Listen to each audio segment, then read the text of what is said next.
बिस्मिल्लाहिर्रहमानिर्रहीम बोलते कालम के साथ मैं आमिर रज़ा खान। और मैंने आपसे कहा था कि कोई मुज़ाकरात जो हैं कतर में नहीं हो रहे हैं।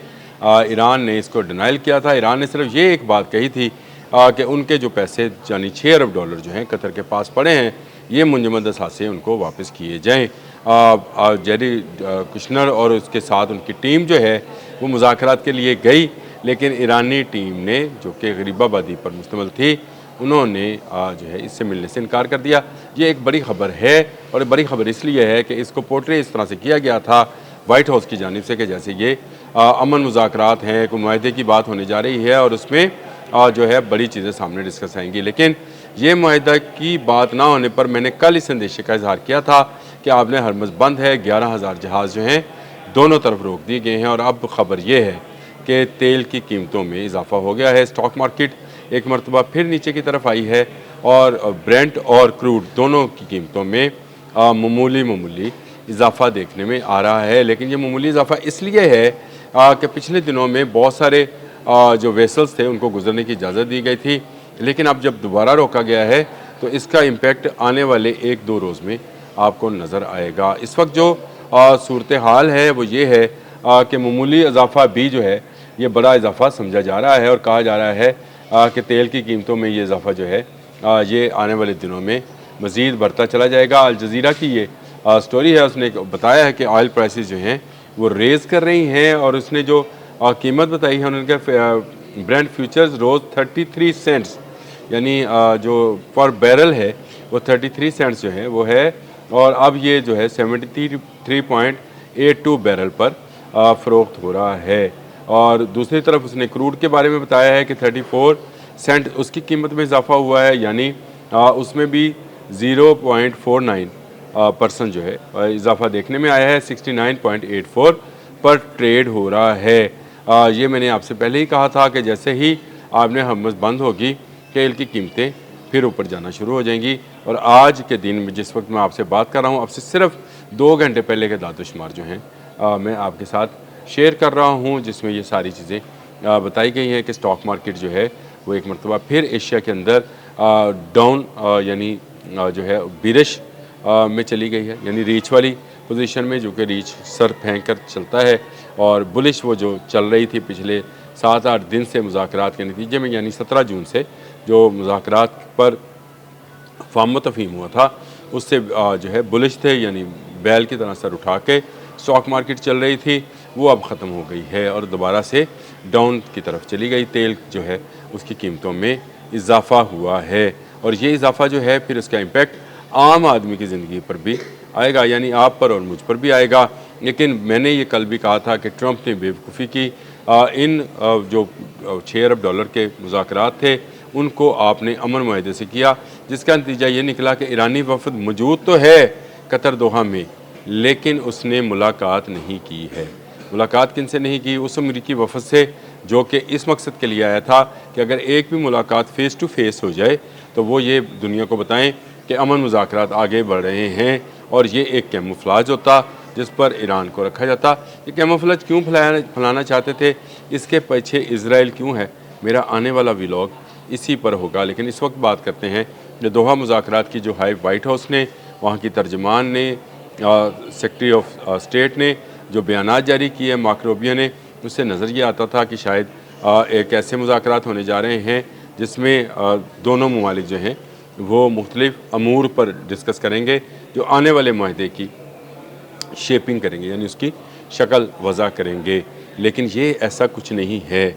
दोहा में मौजूद होने के बावजूद ईरानी वफ़द का सिर्फ एक मौक़िफ़ रहा कि वो 6 अरब डॉलर जो हैं वो दिए जाएं। और अब ये ख़बर दी जा रही है कि उनमें से 3 अरब डॉलर जो हैं इसी वीक में, ये जो कमिंग वीक है, इसमें ईरान के हवाले कर दिया जाएगा। ये एक अच्छा जेस्चर है अगर हवाले कर दिया जाता है। कतर के पास 6 अरब डॉलर हैं, 3 अरब डॉलर अगर फौरी तौर पर ईरान को मिलते हैं तो ईरान इस पर मज़ीद मुज़ाकरात के लिए तैयार होगा। लेकिन अगर आने वाले इस हफ़्ते में मज़ीद कोई हमाकत ना हुई और इसराइल की तरफ से शरारत ना हुई या अमेरिका की तरफ से बेवफाई ना हुई, बेवफा तो है अमेरिका, वादा करता है कि फ़लाँ बहरी बेरा आएगा, नहीं आया था, कतर में हमने मार खाई थी। तो ये जो चीज़ें हैं ये इस पर लेकर अमेरिका जो है वो हमेशा से बेवफाई की का सिंबल रहा है। अब भी अगर उसने बेवफाई की ईरान के साथ तो इसका नतीजा पूरी दुनिया को भुगतना होगा। अभी भी ब्रेंट और क्रूड की कीमत जो है वो ये बता रही है कि हाई राइज है तेल की कीमतों के अंदर, और ये तेल की कीमतें जो हैं ये आने वाले दिनों में इसमें मज़ीद इजाफा हो सकता है। तो वो लोग जो बड़ा खुशी मना रहे थे कि अमन मुज़ाकरात के नतीजे में ईरानी सस्ता तेल आएगा और उसके बाद दुनिया जो है वो बड़ी आसान हो जाएगी, ईरान ने कहा है कि ब्लॉकेड के दिनों में उसने 1 बैरल ऑयल भी फ़रोख्त नहीं किया है। अब मैं उन दोस्तों को भी जो मुझसे बार बार सवाल करते हैं, मैं फैमिली के किसी गैदरिंग में जाता हूँ या दोस्तों के महफिल में बैठता हूँ तो एक ही सवाल पूछा जाता है कि ईरानी तेल आने से क्या तेल पाकिस्तान में लीटर पेट्रोल जो है ये 40-45 रुपये का हो जाएगा। जहन में रखिएगा एक बात हमेशा के लिए, अगर ईरान को तेल फ़रोख्त करने की इजाज़त मिलेगी तो वो ओपेक के तहत मुकर्रर करदा बैनुल-अक़वामी कीमतों के तहत ही फ़रोख्त कर सकेगा। कोई मुल्क उसको उस तरह से फ़रोख्त नहीं कर सकता है कि वो जितने में चाहे उतने में दे। वो आपको इमदाद की सूरत में भी देगा तो वो उसको पेट्रो डॉलर में देगा या पेट्रो युआन में देगा। यानी बैनुल-अक़वामी सतह पर जो तेल की कीमतें तय की जाती हैं वो चाहे बरतानिया में के समुंदरों से जो है नॉर्दर्न सी आइल जिसको बोलते हैं उसमें से निकलने वाला तेल है, रशिया से निकलने वाला तेल है, वो बैनुल-अक़वामी मार्केट में फ़रोख्त के लिए आता है तो वो उसी कीमत पर आता है जिस पर बाकी मुल्क बाकी दुनिया बेच रही होती है। हाँ, जब उसके ऊपर पाबंदियाँ थी तो बहुत सारे ममालिक ने इससे फ़ायदा उठाया। रशिया ने ये फ़ायदा उठाया कि उसने अपने वेसल्स देकर ईरानी तेल जो है वो दुनिया भर में बेचा बैनुल-अक़वामी रेट पर।